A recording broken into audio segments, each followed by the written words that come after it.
ಇದ್ದೀವಿ ರಾಜ್ಯ ರಾಜಕಾರಣದಲ್ಲಿ ಏನಾಗ್ತಾ ಇದೆ ಅಂತ ಅಂದ್ರೆ ನಾವು ಈಗ ಅಧಿಕಾರವನ್ನ ಕೊಟ್ಟು ಅಭಿವೃದ್ಧಿಯನ್ನ ಮಾಡಿ ಆಡಳಿತವನ್ನ ಸುದೀರ್ಘವಾಗಿ ಚೆನ್ನಾಗಿ ನಡೆಸಿ ರಾಜ್ಯವನ್ನ ಸುಭಿಕ್ಷವಾಗಿ ಅಂತ ನಾವು ಅವಕಾಶವನ್ನ ಮಾಡಿಕೊಟ್ರೆ ಇವರು ಹಗ್ಗ ಜಗ್ಗಾಟ ಕಿತ್ತಾಟ ಅಸಮಾಧಾನ ಷಡ್ಯಂತ್ರ ಅಂತ ತಿಳ್ಕೊಂಡ್ರೆ ನಾವೇನ್ ಮಾಡೋದಕ್ಕಾಗುತ್ತೆ ಏನ್ ಮಾಡ್ತಾ ಇದೆ ಆಗ್ರೆ ಏನ್ ಆಗ್ತಾ ಇದೆ ರಾಜ್ಯ ರಾಜಕಾರಣದಲ್ಲಿ ಅಂತ ಮೊದಲನೇದಾಗಿ ದಿಲೀಪ್ ಕುಣಿಗಲ್ ಅವರಿಗೆ ಕೇಳ್ತೀನಿ.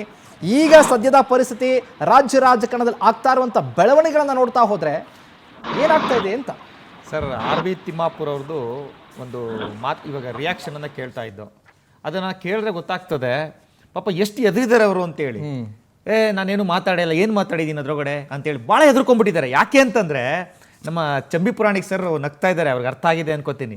ಈ ರಾಜ್ಯದಲ್ಲಿ CD ಫ್ಯಾಕ್ಟ್ರಿಗಳು, ಆಡಿಯೋ ಫ್ಯಾಕ್ಟ್ರಿಗಳು ಎಲ್ಲೆಲ್ಲಿ ರೆಡಿ ಆಗ್ತವೆ, ಯಾರ್ಯಾರನ್ನ ಮುಗಿಸ್ಬೇಕು ಅಂತ ರೆಡಿ ಆಗ್ತವೆ ಅಂತಕ್ಕಂಥದ್ದು ಇಡೀ ರಾಜ್ಯ ಜನತೆಗೆ ಚೆನ್ನಾಗಿ ಗೊತ್ತಿದೆ. ಇವತ್ತು ಆಡಿಯೋಗಳು ವೈರಲ್ ಆಗ್ತಾ ಇದ್ದಾವೆ, ಮತ್ತೊಂದು ಆಗ್ತಾ ಇದ್ದಾವೆ. ಮತ್ತು ಇನ್ನೊಂದು ಸರ್, ನನಗೆ ಆಶ್ಚರ್ಯ ಅನಿಸಿದ್ದು ಜಮೀರ್ ಅಹಮದ್ ಅವ್ರನ್ನ ಇವತ್ತು ಸಚಿವ ಸಂಪುಟಕ್ಕೆ ತೆಗೆದುಕೊಂಡಿರ್ತಕ್ಕಂಥದ್ದು. ಜಮೀರ್ ಅವರು ಎಂಥ ಹೇಳಿಕೆಗಳು ಕೊಟ್ಟಿದ್ರು SS ಮಲ್ಲಿಕಾರ್ಜುನ ವಿರುದ್ಧ. ಆ ಹೇಳಿಕೆಗಳನ್ನ ಮೀಡಿಯಾ ಮುಂದೆ ಮಾತಾಡ್ಲಿಕ್ಕಾಗಲ್ಲ, ಅಷ್ಟು ಕೆಟ್ಟ ಹೇಳಿಕೆಗಳನ್ನ, ಕೆಟ್ಟ ಭಾಷೆಯನ್ನು ಬಳಸಿದ್ರು. ಆದರೆ ಅವ್ರನ್ನ ಇವತ್ತು ಸಚಿವ ಸಂಪುಟಕ್ಕೆ ತೆಗೆದುಕೊಂಡಿದ್ದಾರೆ. ಪಕ್ಷ ಇದೇ ಇವರ ಒಂದು ವೈಮನಸ್ಸಿಗೆ ಕಾರಣ ಆಗಿರ್ತಕ್ಕಂಥದ್ದು. ಪಕ್ಷ ವಿರೋಧಿ ಹೇಳಿಕೆಗಳನ್ನ ಕೊಟ್ಟಂಥವ್ರು, ಪಕ್ಷ ವಿರೋಧಿ ಹೇಳಿಕೆ ಚಟುವಟಿಕೆಗಳನ್ನ ಮಾಡಿದಂಥವ್ರನ್ನ ನೀವು ಸಚಿವ ಸಂಪುಟಕ್ಕೆ ತೆಗೆದುಕೊಳ್ತೀರಿ ಅಂತಂದ್ರೆ ನಮ್ಮನ್ನ ಯಾಕೆ ತೆಗೆದುಕೊಳ್ಳಲ್ಲ?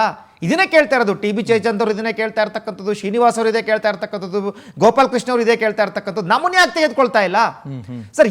ಮತ್ತೊಂದೇನು ಅಂತಂದ್ರೆ ನಾಗೇಂದ್ರ ಅವ್ರ ಮೇಲೆ ಸುಮಾರು 4,000-5,000 ಪುಟಗಳಷ್ಟು ಚಾರ್ಜ್ ಶೀಟ್ ಫೈಲ್ ಆಗಿದೆ. ಚಾರ್ಜ್ ಶೀಟ್ ಫೈಲ್ ಆಗಿದ್ರು ಸಹ ವಾಲ್ಮೀಕಿ ನಿಗಮ ಮಂಡಳಿ ಅಂತಕ್ಕಂಥ ಒಂದು ಸಣ್ಣ ಸಮುದಾಯದ ST ಸಮುದಾಯದ ಹಣವನ್ನು 187 ಕೋಟಿ ಹಣವನ್ನು ಲೂಟಿ ಹೊಡೆದು ಹೈದರಾಬಾದಿನ ಬೀದಿಗಳಲ್ಲಿ ಹಂಚಿದ್ರಲ್ಲ ಸರ್, ಅವ್ರನ್ನ ಇವತ್ತು ಹೋಗಿ ಸಚಿವ ಸಂಪುಟ ತೆಗೆದುಕೊಳ್ತಾರೆ ಅಂತಂದ್ರೆ ನೈತಿಕತೆಯ ಪಾಠವನ್ನು ಮಾಡ್ತಾರೆ. ನೀಟ್ ವಿಚಾರಕ್ಕೆ ಯಾಕ್ರಿ ನಿಮಗೆ ನೈತಿಕತೆ ಇಲ್ವಾ ಕಾಂಗ್ರೆಸ್ನವ್ರಿಗೆ? ಇವತ್ತು ಮಾನ್ಯ ಮುಖ್ಯಮಂತ್ರಿಗಳೇ, ನಿಮಗೆ ನೈತಿಕತೆ ಇಲ್ವಾ? ನೀವು ಹೇಳ್ಬಿಡಿ, ನಾವು ನೈತಿಕತೆ ಇಲ್ಲ ಅಂತ ಬೋರ್ಡ್ ಹಾಕೊಂಬಿಡಿ, ನಾವು ನಿಮ್ಗೆ ಪ್ರಶ್ನೆನೇ ಮಾಡಲ್ಲ. ಏನ್ ನೈತಿಕತೆ ಅಂತಕ್ಕಂಥ ಪಾಠ ಕೇವಲ ಬಿಜೆಪಿಗೆ ಮಾಡ್ತಿರಲ್ಲ ನೀವು. ನಾವು ನೀಟ್ ವಿಚಾರಕ್ಕೆ ಸರ್ CBI ಚಾರ್ಜ್ ಶೀಟಲ್ಲಿ ಮೆನ್ಷನ್ ಆಗಿದೆ, ಹೈಕೋರ್ಟ್ ಸುಪ್ರೀಂ ಕೋರ್ಟ್ ವರ್ಡಿಕ್ಟ್ ಕೊಟ್ಟಿದೆ, ಧರ್ಮೇಂದ್ರ ಪ್ರಧಾನ್ ಅವ್ರದ್ದು ಏನೂ ತಪ್ಪಿಲ್ಲ ಅಂತ ಅಂದ್ರು ನೀವು ನೈತಿಕತೆಗೋಸ್ಕರ ರಾಜೀನಾಮೆ ಕೊಡಿ ಅಂತ. ಹೌದು, ನಾವು ಕೊಟ್ಟು ಆಯ್ತು. ಆದರೆ ಇವತ್ತು ಯಾವ ನೈತಿಕತೆ ಇದೆ ನಿಮಗೆ ಮಾತಾಡಲಿಕ್ಕೆ? ನಿಮಗೆ ನೈತಿಕತೆ ಇದ್ದಿದ್ದು ಇವತ್ತು ನಾಗೇಂದ್ರ ಅವ್ರನ್ನ ಒಳಗಡೆ ತೆಗೆದುಕೊಳ್ತಾ ಇದ್ರಾ? ನೈತಿಕತೆ ಇದ್ದಿದ್ರೆ ವಿನಯ್ ಕುಲಕರ್ಣಿ ಅವ್ರನ್ನ ಕರೆದುಬಿಟ್ಟು ನೀವು ಹಾರ ತುರಾಯಿ ಹಾಕ್ತಾ ಇದ್ರಾ? ಒಬ್ಬ ಕೊಲೆ ಆರೋಪಿನ ಕರೆದು ಹಾರ ತುರಾಯಿ ಹಾಕ್ತಾ ಇದ್ದೀರಾ. ಕಾಂಗ್ರೆಸ್ ಯಾವ ಮಟ್ಟಕ್ಕೆ ಹೋಗಿದೆ ಅಂತಂದ್ರೆ ದಿವಾಳಿ ಎದ್ದೋಗಿದೆ. ಕೊಲೆಗಡುಕರು, ರೌಡಿ ಶಿಷ್ಯಂದಿರು, ರೌಡಿಗಳ ಚೇಲಾಗಳು, ಲೂಟಿ ಹೊಡೆದಂಥವ್ರು, ಭ್ರಷ್ಟಾಚಾರಿಗಳು ಇವತ್ತು ಪಕ್ಷದಲ್ಲಿ ತಾಂಡವಾಡ್ತಾ ಇದ್ದಾರೆ. ಇದು ಒಳ್ಳೇದಲ್ಲ. ರಾಜ್ಯಕ್ಕೆ ಬೇಕಾಗಿರ್ತಕ್ಕಂಥದ್ದು ಶಾಂತಿಯುತವಾದಂತಹ ಒಂದು ಆಡಳಿತ ಬೇಕು. ಮತ್ತೊಂದು ಸರ್, ಸತೀಶ್ ಜಾರಕಿಹೊಳಿ ವಿಚಾರ ಚರ್ಚೆ ಆಗ್ತಾ ಇದೆ. ಸತೀಶ್ ಜಾರಕಿಹೊಳಿ ಅವರು ಮತ್ತೆ ಇದೇ MB ಪಾಟೀಲ್ ಅವರ ವಿಚಾರ, ಉಪಮುಖ್ಯಮಂತ್ರಿ ಸ್ಥಾನವನ್ನ ಸಿದ್ದರಾಮಯ್ಯ ತಪ್ಪಿಸ್ಬಿಟ್ರು ಅಂತೇಳಿ. ಸೊ ಯಾವ ಮಟ್ಟಕ್ಕೆ ಕನ್ಫ್ಯೂಷನ್ಸ್ ಇದೆ ಅಂತಂದ್ರೆ ಇವರಲ್ಲಿ ಇದೇ ರೀತಿ ಹೋದ್ರೆ ಎರಡು ತಿಂಗಳಿಂದ 3 ತಿಂಗಳವರೆಗೂ ಸರ್ಕಾರ ಇರುತ್ತೋ ಇಲ್ವೋ ಅಂತಕ್ಕಂಥ ಕಾನ್ಫಿಡೆನ್ಸ್ ನಮಗಂತೂ ಇಲ್ಲ. ನೀವು ಪಟ್ಟಿಗಳನ್ನ ಹೇಳ್ತಾ ಹೋದ್ರೆ ಯಶವಂತ ಗೌಡ ಪಾಟೀಲು, TB ಜಯಚಂದ್ರ, ತನ್ವೀರ್ ಸೇಠು, ದಿನೇಶ್ ಗುಂಡೂರಾವ್, M ಕೃಷ್ಣಪ್ಪ ಅವರು. ಸರ್ M ಕೃಷ್ಣಪ್ಪ ಅವ್ರದ್ದು ನೀವು ನೋಡಿದ್ರಿ ಅನ್ಸುತ್ತೆ ವಿಡಿಯೋ. ಸ್ವತಃ ಮುಖ್ಯಮಂತ್ರಿಗಳ ಫೋಟೋಗೆ ಚಪ್ಪಲಿ ಯಾರ ಹಾಕ್ತಾರೆ, ಚಪ್ಪಲಿಂದ ಹೊಡಿತಕ್ಕಂಥ ಕೆಲಸವನ್ನ ಮಾಡ್ತಾರೆ. ಅಷ್ಟು ಆಕ್ರೋಶಗೊಂಡಿದ್ದಾರೆ. ಪಟ್ಟಿಗಳು ಎದ್ದು ಬಿಟ್ಟಿದ್ದಾವೆ. KN ರಾಜಣ್ಣ, SR ಶ್ರೀನಿವಾಸು, ನಯನ ಮೋಟಮ್ಮ, ರಾಘವೇಂದ್ರ ಇಟ್ನಾಳು, HK ಪಾಟೀಲ್, HC ಮಹದೇವಪ್ಪ, ದೊಡ್ಡ ಮಹಾನ್ ನಾಯಕರುಗಳನ್ನ ಮುಗಿಸ್ತಕ್ಕಂಥ ಕೀರ್ತಿ DK ಶಿವಕುಮಾರ್ ಅವ್ರಿಗೆ ಹೋಗುತ್ತೆ. ಮತ್ತೆ ಇನ್ನೊಂದು ಸರ್, ಇವತ್ತಾಗಿರ್ತಕ್ಕಂಥ ಸಚಿವ ಸಂಪುಟ ಕಂಪ್ಲೀಟ್ಲಿ ಕಾಂಗ್ರೆಸ್ ಕಂಟ್ರೋಲ್ ಇಲ್ಲ, KPCC ಕಂಟ್ರೋಲ್ ಇಲ್ಲ. ಒಂದು ನಮ್ಮ ಮುಜೇಂದ್ರ ಅವರು ಅವಾಗಲೇ ಹೇಳಿದ್ರು, ನೀವು ನೋಡಿದ್ರೆ ಅನ್ಸುತ್ತೆ, ಒಂದು ಮ್ಯಾನೇಜ್ಮೆಂಟ್ ಕೋಟಾ, ಮತ್ತೊಂದು ಪೇಮೆಂಟ್ ಕೋಟಾ. ಇದಂತೂ ಪಕ್ಕ ಯಾರು ಅತಿ ಹೆಚ್ಚು ಹಣ ಕೊಡ್ತಾರೋ ಅವರಿಗೆ ಒಂದು ಕೋಟಾ ಅಂತ ಹೋಗಿದೆ ಪೇಮೆಂಟ್ ಕೋಟಾದಲ್ಲಿ. ಮೇಲ್ಗಡೆಯಿಂದ ಹೇಳಿರ್ತಕ್ಕಂಥವ್ರು ಮ್ಯಾನೇಜ್ಮೆಂಟ್ ಕೋಟಾ. ಇದೇ ರೀತಿ ಹೋದ್ರೆ ರಾಜ್ಯ ಉದ್ಧಾರ ಆಗ್ಲಿಕ್ಕಂತೂ ಸಾಧ್ಯ ಇಲ್ಲ. ಯಾರು ಪೇಮೆಂಟ್ ಕೊಟ್ಕೊಂಡ್ ಬಂದಿರ್ತಾರಲ್ಲ ಸರ್, 300 ಕೋಟಿ 400 ಕೋಟಿ ಅಕಸ್ಮಾತ್ ಕೊಟ್ಕೊಂಡ್ ಬಂದಿದ್ರೆ ಅವ್ರು ಅದನ್ನ ಕಲೆಕ್ಟ್ ಮಾಡ್ಲೇಬೇಕಲ್ಲ. It's like a business. ಆ ಹಣವನ್ನು ವಸೂಲಿ ಮಾಡ್ಲೇಬೇಕಲ್ಲ. ವಸೂಲಿ ಮಾಡ್ಬೇಕು ಅಂದ್ರೆ ಇಲ್ಲಿ ಲೂಟಿ ಹೊಡಿಬೇಕು. ಅದೇ ಕೆಲಸ ಈ ರಾಜ್ಯದಲ್ಲಿ ನಡೀತಾ ಇದೆ. ಮತ್ತೆ ಇನ್ನೊಂದು ಸರ್, ಇವತ್ತು ಇಷ್ಟು ದೊಡ್ಡ ಸೀನಿಯರ್ ಇದ್ರೂ ಸಹ ಯತೀಂದ್ರ ಸಿದ್ದರಾಮಯ್ಯನವ್ರು ಮಿನಿಸ್ಟರ್ ಆದ್ರು, ಪ್ರಿಯಾಂಕ ಖರ್ಗೆ ಅವ್ರು ಮಿನಿಸ್ಟರ್ ಆದರು. ಏನು ಸರ್ ಅವ್ರ ಕ್ವಾಲಿಫಿಕೇಶನ್? ಮಕ್ಕಳುಗಳು ಅಂದರೆ ಸಿದ್ದರಾಮಯ್ಯನವ್ರ ಮಗ, ಮಲ್ಲಿಕಾರ್ಜುನ ಅವ್ರ ಮಗ ಅಂತೇಳಿ ಅವ್ರಿಗೆ ಕ್ವಾಲಿಫಿಕೇಶನಲ್ಲಿ ಆ ಕ್ವಾಲಿಫಿಕೇಶನಲ್ಲಿ ಒಂದು ಅವ್ರಿಗೊಂದು ಸೀಟ್ ಕೊಟ್ಬಿಟ್ಟಿದ್ದಾರೆ. ಆದರೆ ಸುಮಾರು 20 ವರ್ಷದಿಂದ 30 ವರ್ಷದಿಂದ ಪಕ್ಷ ಸೇವೆ ಮಾಡ್ಕೊಂಡ್ ಬಂದಿರತಕ್ಕಂಥವ್ರು ಅವರೆಲ್ಲ ಏನಾಗಬೇಕು? ಇವತ್ತು ಅದಕ್ಕೆ ಅವ್ರು ಬಡ್ಕೊಳ್ತಾ ಇದ್ದಾರೆ. ನೀವು ಸಿದ್ಧಾಂತವನ್ನ ಹೇಳ್ತಿರಲ್ಲ, ನೀವು ಹೇಳೋ ಸಿದ್ಧಾಂತ ತಿನ್ನೋದು ಬದನೆಕಾಯಿ ಕಾಂಗ್ರೆಸ್ನವರು, ಅದು ಹಂಗಾಗ್ಬಿಟ್ಟಿದೆ. ಇವತ್ತು ನಿಮಗೆ ಸಿದ್ಧಾಂತ ಇಲ್ಲ, ನೈತಿಕತೆ ಇಲ್ಲ, ಯಾವುದೇ ರೀತಿ ನಿಮ್ಮಲ್ಲಿ ಯಾವುದೇ ರೀತಿ ಶಿಸ್ತು ಅಂತಕ್ಕಂಥದ್ದಿಲ್ಲ ನಿಮ್ಮ ಪಕ್ಷದಲ್ಲಿ. ಕಳ್ಳರು, ಕಾಕರು, ರೌಡಿಗಳು, ಕೊಲೆಗಡುಕರು, ಭ್ರಷ್ಟಾಚಾರಿಗಳು, ಲೂಟಿಕೋರರ ಒಂದು ಇವತ್ತು ಸ್ಥಾನ ಆಗೋಗ್ಬಿಟ್ಟಿದೆ ಸಚಿವ ಸಂಪುಟ. ಸಂಕಟ ಅಂತಕ್ಕಂಥ. ಓಕೆ, ಇದ್ರ ಜೊತೆಗೆ ಇನ್ನು ಕಾಂಗ್ರೆಸ್ನ ವಕ್ತಾರರು ಕೂಡ ಇದ್ದಾರೆ, ನಮ್ಮ ರಾಜಕೀಯ ವಿಶ್ಲೇಷಕರು ಕೂಡ ಇದ್ದಾರೆ, ಮಾತನಾಡ್ತಾ ಹೋಗಿ. ಇನ್ನು ಮುಖ್ಯಮಂತ್ರಿ ಡಿ ಕೆ ಶಿವಕುಮಾರ್ ಅವರಿಗೆ ಈಗ ಸಂಕಷ್ಟ ಶುರುವಾಗಿದೆ, ಇವೆಲ್ಲವನ್ನು ಕೂಡ ಈಗ ನಿಭಾಯಿಸ್ತಾರೆ ಅನ್ನುವಂತ ಪ್ರಶ್ನೆ ಕೂಡ ಚರ್ಚೆ ಆಗ್ತಾ ಇದೆ. ಇದ್ರ ಬಗ್ಗೆ ಕಾಂಗ್ರೆಸ್ನ ವಕ್ತಾರರು ಪದ್ಮಪ್ರಸಾದ್ ಅವರನ್ನ ಮಾತನಾಡ್ತಾ ಹೋಗೋಣ. ಸರ್, ಡಿ ಕೆ ಶಿವಕುಮಾರ್ ಅವರಿಗೆ ಇವೆಲ್ಲ ಸಂಕಷ್ಟಗಳನ್ನ ಯಾವ ರೀತಿ ಸ್ವೀಕಾರ ಮಾಡ್ತಾರೆ, ಇದೆಲ್ಲವನ್ನು ಕೂಡ ಬಗೆಹರಿಸ್ತಾರೆ? ಇಷ್ಟೊಂದು ಸಮಸ್ಯೆಗಳಿದಾವೆ, ಅಸಮಾಧಾನ, ಬಂಡಾಯ, ಈಗ ಆಡಿಯೋ ಬಾಂಬ್, ಇದನ್ನ ನಿಮ್ಮ ಪಕ್ಷದವ್ರು ಈಗಾಗಲೇ ಪಕ್ಷದಲ್ಲೇ ಷಡ್ಯಂತ್ರ ಅನ್ನುವಂಥ ಎಲ್ಲಾ ವಿಚಾರಗಳಿದಾವೆ, ಇದನ್ನ ನೀವು ಯಾವ ರೀತಿ ಹೇಳ್ತೀರಿ? ಬದಲಾವಣೆ ಇದೆ. 2 ದಿನಗಳ ಹಿಂದೆ ಅತ್ಯಂತ ಸುಲಲಿತವಾಗಿ ಆಗಿತ್ತು, ನಾವು ನೆನಪು ಮಾಡ್ಕೋಬೇಕು. ಈಗ ಸಚಿವ ಸಂಪುಟದ ವಿಸ್ತರಣೆ ಏನಿದೆ, 170ಕ್ಕೂ ಹೆಚ್ಚು MLC-ಗಳು ಇರುವಂತದ್ದು ಕಾಂಗ್ರೆಸ್ ಪಕ್ಷದಲ್ಲಿ. ಹಾಗಾಗಿ ಸಚಿವರಾಗಲು ಎಲ್ಲ ಪೈಪೋಟಿ ಸಹಜ. ಎಲ್ಲರನ್ನು ನಾವು ಸಚಿವರನ್ನಾಗಿ ಮಾಡ್ಲಿಕ್ಕೆ ಆಗುದಿಲ್ಲ. ಕಾಂಗ್ರೆಸ್ ಪಕ್ಷದ ಶಾಸಕರು ಏನಿದ್ದಾರೆ ಅವರು ಪಕ್ಷ ನಿಷ್ಠರು, ಯಾರು ಕೂಡ ಪಕ್ಷಕ್ಕೆ ರಾಜೀನಾಮೆ ಕೊಡುವುದಿಲ್ಲ. ಮೊನ್ನೆ ಕೊಟ್ಟಿದ್ದ ಯಶವಂತರಾಯ ಸಿ ಪಾಟೀಲ್ ಅವರು ಕೂಡ ತನ್ನ ರಾಜೀನಾಮೆಯನ್ನ ಹಿಂದೆ ತಗೊಂಡಿದ್ದಾರೆ. ಬೇಡೂರು ಗೋಪಾಲ್ ಕೃಷ್ಣ ಅವರು ಕೂಡ ಸ್ಟೇಟ್ಮೆಂಟ್ ಕೊಟ್ಟಿದ್ದಾರೆ, ನಾನು ಪಕ್ಷ ನಿಷ್ಠನಾಗಿರ್ತೀನಿ, ಮುಖ್ಯಮಂತ್ರಿಗಳಿಗೆ ಬೆಂಬಲಿಗನಾಗಿರ್ತೀನಿ ಅನ್ನೋದನ್ನ ಹೇಳಿದ್ದಾರೆ.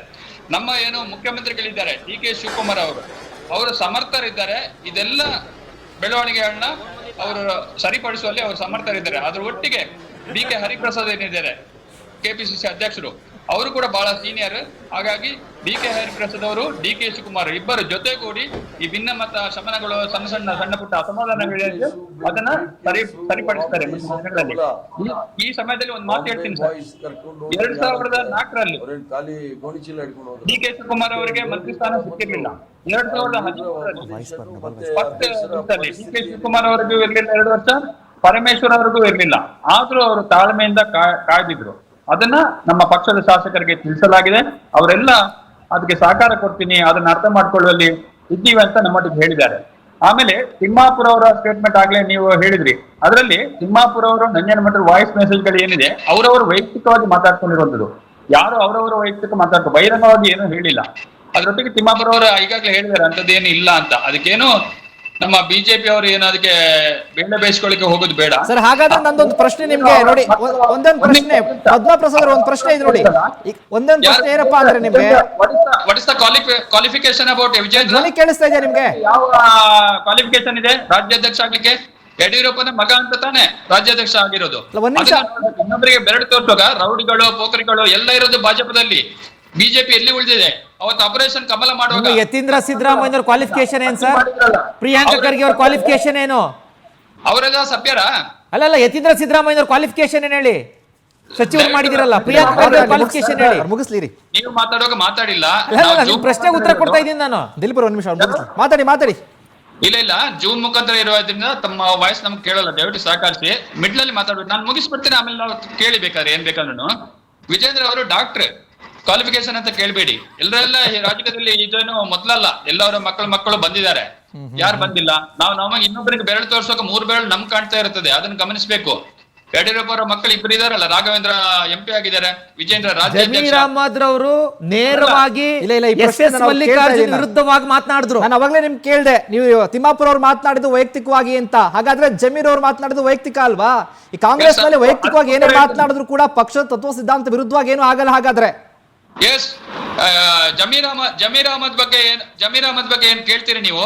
ಅದೇನು ದಾವಣಗೆರೆ ಚುನಾವಣೆ ಟೈಮಲ್ಲಿ ಅವ್ರು ಮಾಡಿದ್ದಾರೆ ಅಂತ, ಅದಕ್ಕೆ ಅವರು ಸ್ಪಷ್ಟೀಕರಣ ಈಗಾಗಲೇ ಹೈಕಮಾಂಡ್ ಕೊಟ್ಟಿದ್ದಾರೆ.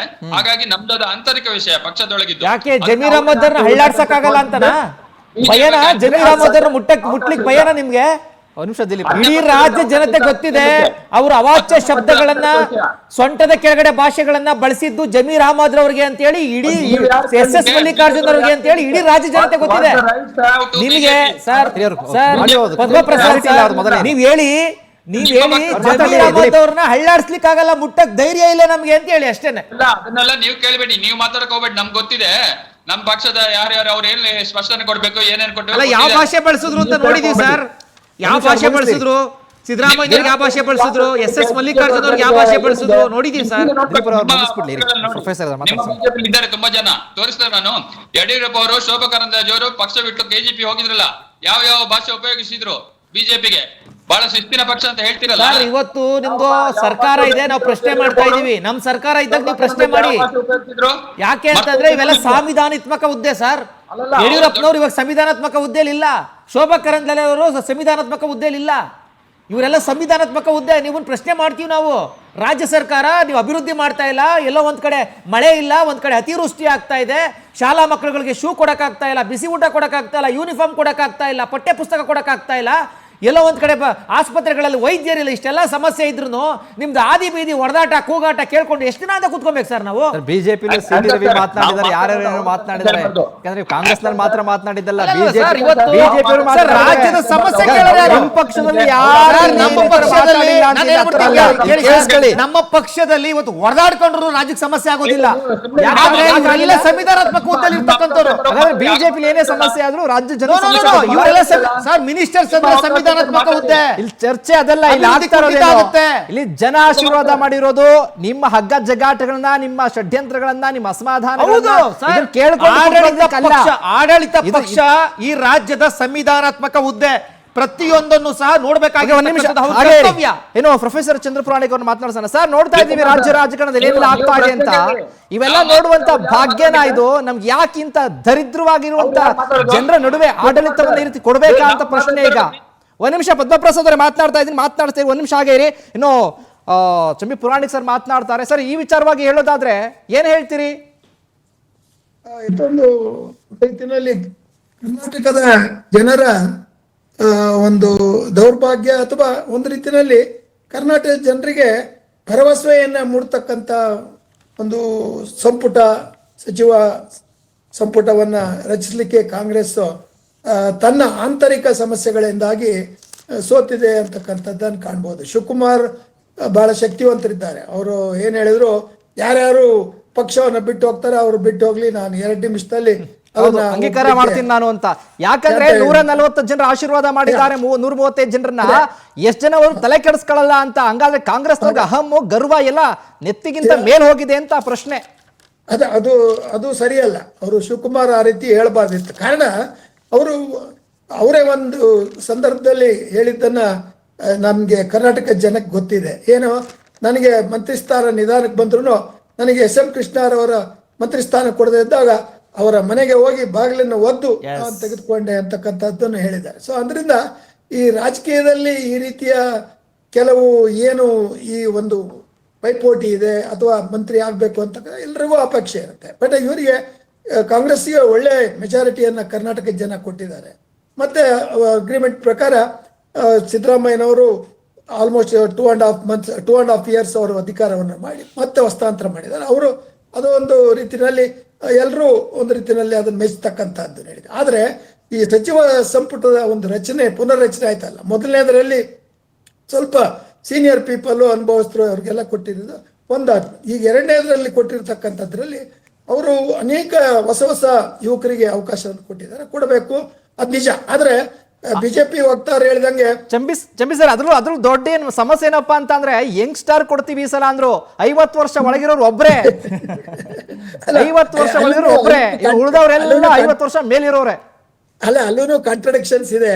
ಸೊ ಅದರಿಂದ ಬಿಜೆಪಿ ವಕ್ತಾರರು ಏನ್ ಹೇಳಿದ್ರು, ಈ ಒಂದು ಸರ್ಕಾರದಲ್ಲಿ ಭ್ರಷ್ಟರನ್ನ, ಕಳಂಕಿತರನ್ನ ಅವರು ಸಚಿವರಾಗಿ ನೇಮಕ ಮಾಡಿದ್ದಾರೆ. ನಿಜ. ಅವ್ರ ಪಕ್ಷದಲ್ಲೂ ಅವ್ರ ಇಡೀ ಪಕ್ಷನೇ 40% ಭ್ರಷ್ಟಾಚಾರ ಅನ್ನೋ ಆಪಾದನೆಯನ್ನ ಮಾಡಿ ಕಾಂಗ್ರೆಸ್ನವರು ಸರ್ 40% ವಿಚಾರ ಒಂದ್ ಕೇಸ್ನು ಹಾಕಕ್ಕಾಗಿಲ್ಲ ಇವ್ರಿಗೆ ಯೋಗ್ಯತೆಗೆ. ಒಂದೇ ಒಂದು ಕೇಸನ್ನ ಇದುವರೆಗೂ ಸಹ ಫೈಲ್ ಮಾಡಕ್ಕಾಗಿಲ್ಲ, ಒಬ್ಬನೇ ಮಾಡಕ್ಕಾಗಿಲ್ಲ ಇವ್ರ ಯೋಗ್ಯತೆಗೆ.